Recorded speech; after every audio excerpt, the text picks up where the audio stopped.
तो गाइस ये ट्रॉफी है, जीतने वाले को मिलेगी।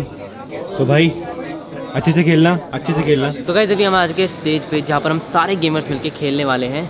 यहाँ पर सबकी अलग अलग टीम है। देखो किसी की ब्लू वाली टेबल है, किसी की रेड वाली, किसी की ग्रीन वाली है। और गाइस हमारी टीम होगी वाली Jaipur AI warriors.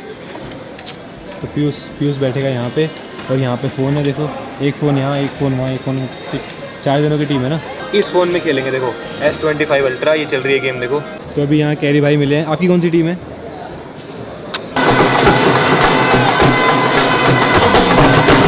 Guys game start हो चुका है। गाइस पीयूष बहुत सही खेल रहा है, उसने टेक्नो गेमर को और बहुत सारे गेमर्स को उसने किल किया है। गाइस मज़ा आ गया, पहला मैच जीती है गेमर इंडिया की टीम, पीयूष की टीम। तो मज़ा आ गया भाई।